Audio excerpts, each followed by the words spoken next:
Welcome back to the channel, everybody. I just wanted to do an update on the Kioti tractor. So again, this is the Kioti CK3510 SE with the KL4030 loader. Now I've got 36.8 hours on the tractor. I'll show you the hour meter here in just a second. But overall, I am still loving this tractor, not regretting getting this tractor at all. Haven't had an issue. It finally went through its first regen yesterday, a little after 36 hours. Had to stop while I was going through the regen, let it do its thing, and then went from there. I don't know how long the regen lasted. I wasn't paying very close attention because while I was doing that, I went and was doing some other stuff and just kept on checking back on it. And by the time I come back, it was done one time. And so don't know how long that was. But anyways, so really like this tractor. Don't have much bad to say about it. I've got a few things that are not deal breakers in my opinion, just kind of some annoyances. And I will show those in a minute, but and also go over what I really like. All right, so again, this loader, the KL4030 loader, 1,800 pound lift capacity. Now, Kioti is really sneaky on their advertising. That's not false advertising. It's just kind of dirty advertising. And what I mean by that is that's not the whole truth. It is not 1,800 pounds that you can pick up in that bucket. It is 1,800 pounds at the pivot point, which the pivot point is right here, this lower pivot point right there. Now that I'm right here looking at all these pivot points, these are pretty easy to grease. This one, it's not a pain in the butt to grease, but you see this little flange here from the bucket. It's getting the grease gun off the Zerk. Now it's probably more of a thing with the grease gun versus that, but it's just kind of an awkward angle, a little hard to get it off sometimes. I want to get the lock and lube connector and see if that helps. Has the skid steer quick attach bucket system. Love it.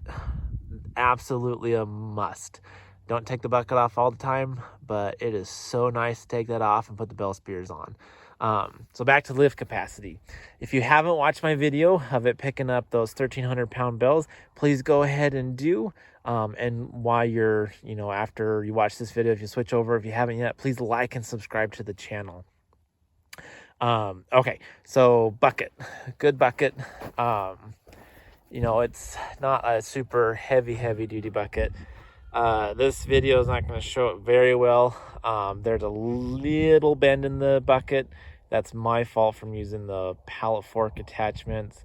I do not like the pallet fork attachments. I'll go over that probably later, but don't like the pallet fork attachments that you bolt onto the bucket. They're a heck of a lot cheaper than just the ones that you can take the bucket off and put on an actual pallet fork frame, but don't like them. Now it's my fault because I was picking up too much weight with them, but I bent my bucket. Lesson learned the hard way. The bend is kind of come out. It's not as bad as it used to be, but there's a little bend right there. I don't know if you can see it very well, but I do have a little bend. But I mean, it's a farm tractor, bound to happen eventually. So it was kind of like, shoot, that happened. All right, now I've already got the hood unlatched because it is just too hard to hold my iPhone while making these videos. The little latch for it's right there. Let me get a different angle from over here. Kind of down there so you can see the battery. All right, let's come over here. Hood comes up, air filters on this side. You can clear the grill guard without the grill guard being down.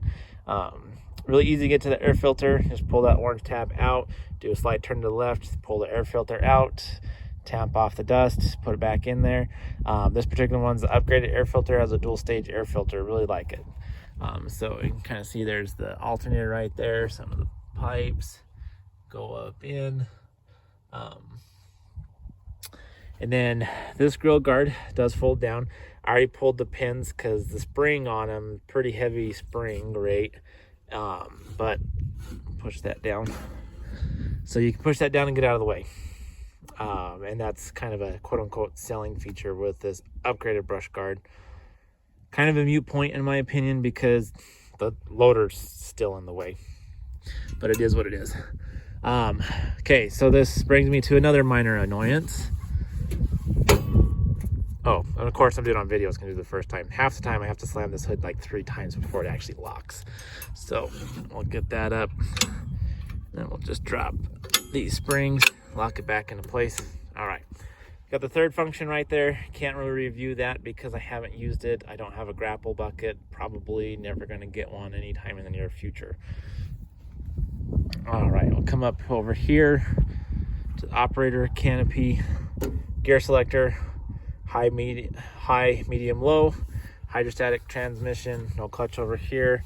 We've got the differential lock, 4-wheel drive. It's currently in 4-wheel drive because I've been plowing. This has to be in 4-wheel drive while plowing. Come up in here into the operator station.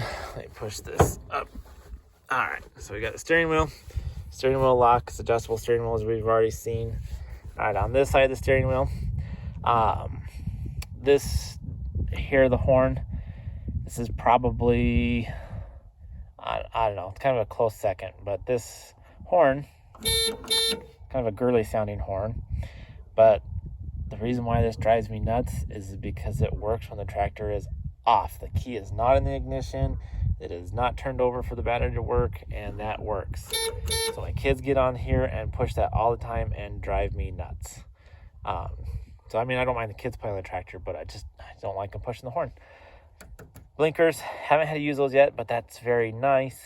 Lights, this is what's called the link pedal system. You push that forward, and essentially the gas pedal becomes your throttle pedal. And then you disengage it, which I have it disengaged when I'm doing work, but when traveling around the farm, engage that. It's nice and handy to have. All right, cruise control button. I've only used it once, really was just playing around with it.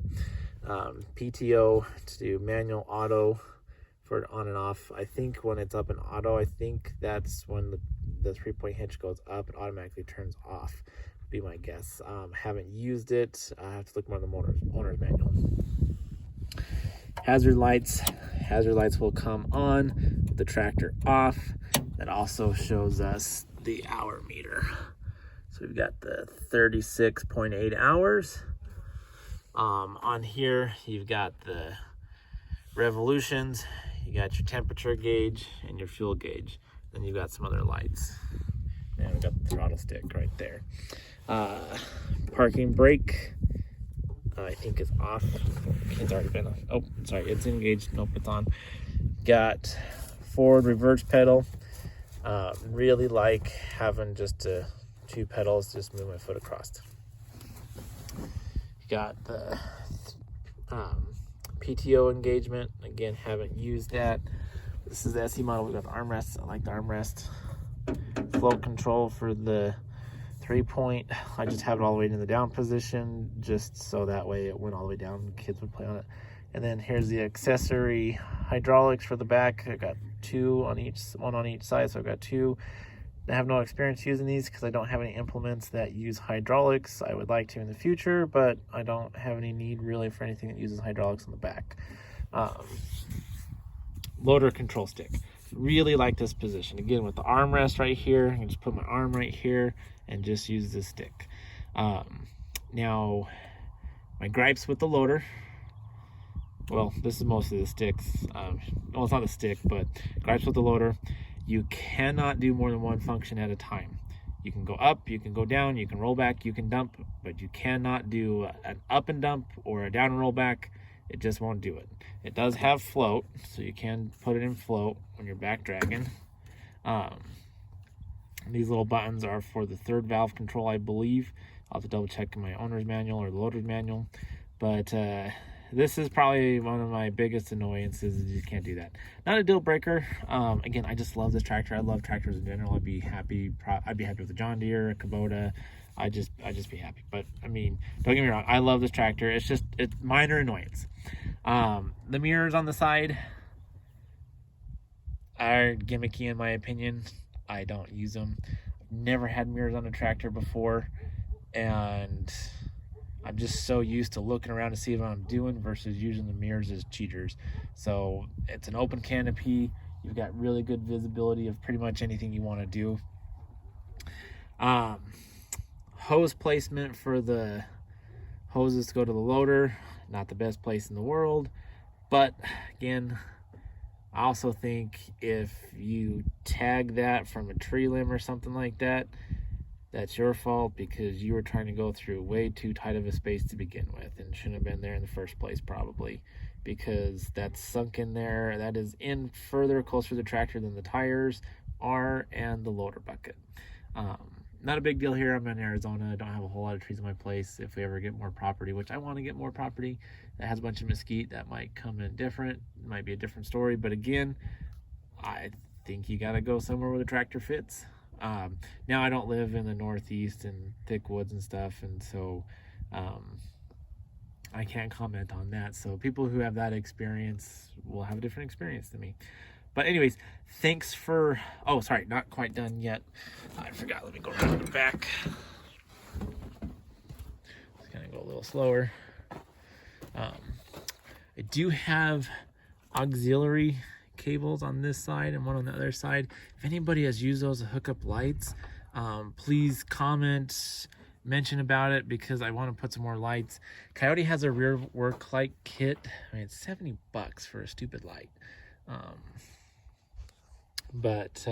in the owner's manual doesn't tell you about those accessory wires, which is super annoying. Got the 3-point here, got the plow on. Again, I was saying you have to use 4-wheel drive when doing this plow. This tractor is the max horsepower for this plow, but honestly, when this plow gets really deep, I mean, the tractor doesn't struggle. It just doesn't have enough traction. At sometimes it'll feel the tires slipping, and part of that's going to be because I've got industrial tires versus ag tires. It'd be really interesting to see what difference ag tires would make versus industrial, or even the new R14s. I really wanted the R14s, but it came with the R12s. Sorry, the R4s.